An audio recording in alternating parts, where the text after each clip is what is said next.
let's be honest. Who here starts the day with coffee? I used to think coffee was my best friend. I'd wake up exhausted, slam 2 cups just to feel human, and by mid-afternoon, I was already cracking open an energy drink just to drag myself to the gym after work. But Susie, caffeine boosts metabolism. It helps you burn fat. Brenda, soda's lighting your house on fire doesn't mean it's a good idea.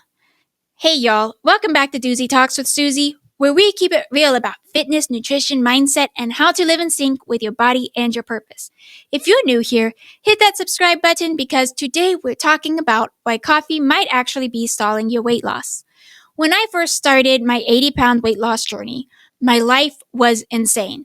I was working full-time, going to school part-time, babysitting whenever I could, and running on fumes. Stress was high, sleep was low, and honestly, I was barely functioning. My first step was cutting out Dr. Pepper because that was my go-to drink. I love Dr. Pepper. I was always a Dr. Pepper girl.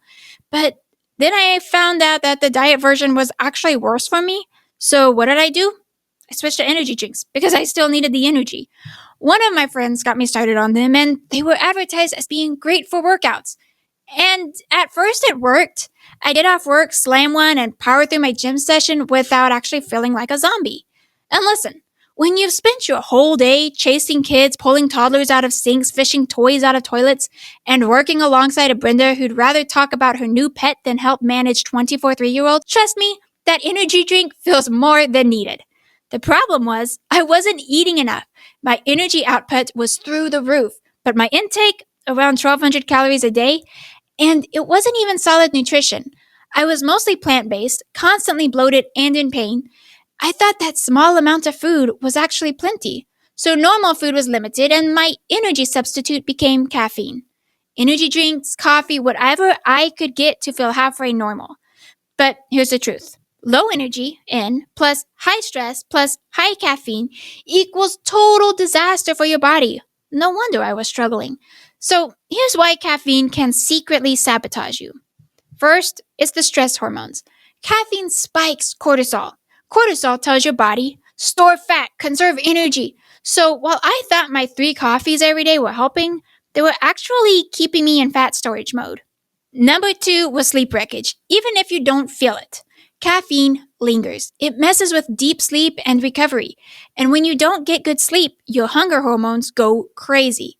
Hello cravings and late night snacking. 3 were genetics. Please get your genes tested because this can tell a lot about what's going on with your body. This one literally blew my mind. Certain genes, like COMT and MAO-A, control how quickly you break down brain chemicals and caffeine. For me, my genes make me a slow caffeine metabolizer. So instead of a quick boost, I got racing thoughts, anxiety, and terrible sleep. It would go all day and all night. So the same cup of coffee that makes Brenda feel energized and productive leaves me wide awake at 2 a.m. wondering why I can't stop craving chocolate. At first, I thought I just needed more caffeine to push through, but it became this vicious cycle. I'm exhausted, so then I drink coffee. Then I feel wired, and so I can't sleep. Then I feel sleep deprived, even more exhausted, so I drink more coffee to make it through the day. Sound familiar? If you've ever found yourself stuck in that loop, drop a frustrated emoji in the comments. I promise you're not the only one. Unless it's just me, but I'm pretty sure I'm not the only one who struggles with this. So, what changed? I didn't just throw out the caffeine and hope for the best. I made a few very intentional swaps, and once I understood why they worked, it became so much easier to stick with them. First, I ditched sodas and energy drinks. Honestly, I can't even remember the last time I had one, but I do remember the last time I tried a soda. It tasted so sickly sweet, I poured it out, and here's why cutting them was huge. They're not just caffeine bombs, they're chemical cocktails.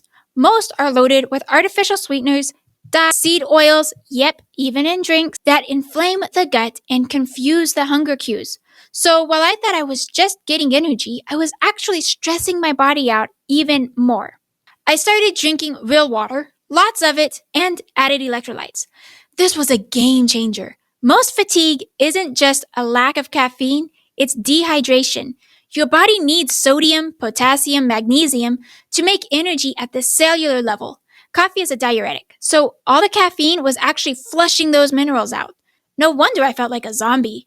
When I swapped one energy drink for one bottle of electrolyte water a day, my energy actually felt real for the first time. I still enjoy coffee, but it's not my life support system anymore. Now I keep it small, usually 1 cup in the morning, and that's it. No afternoon coffee after 3 o'clock, and I've been working on pushing that backwards. No, just one more before my workout. Why? Because I learned coffee has a half life of 6 to 8 hours, and that means the cup you drink at noon is still in your system at 8 p.m. Blocking deep sleep. Once I cut the late day caffeine, my sleep improved dramatically, and better sleep equals better recovery, lower cravings, and easier weight loss. Then I started fueling with real food instead of fake energy. This one was hard because I used to believe eating less was the answer. But when you eat too little, your body thinks it's in a famine.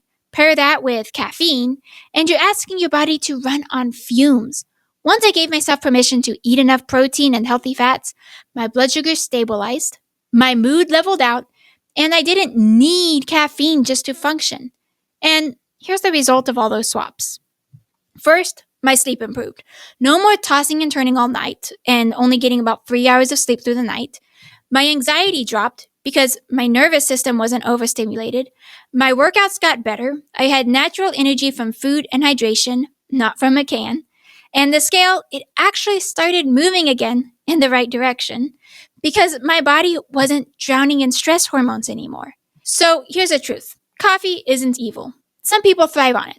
But if you're struggling with stubborn weight, anxiety, poor sleep, or endless cravings, caffeine might be playing a bigger role than you realize.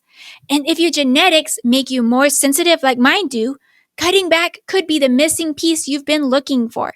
Get your DNA tested, and you can find that out for yourself. Bottom line, don't just ask, how many calories did I eat today? Ask, how much stress did I add to my body? Because coffee, energy drinks, and pre-workout might just be keeping you stuck. So that's my story of how caffeine went from my best friend to my biggest saboteur. If this hit home, smash that button and subscribe because next time I'm going to dive into how your genes can tell you exactly what kind of diet and lifestyle your body actually thrives on. And tell me in the comments, what's your relationship with coffee? Love it? Hate it? Stuck in the loop like I was?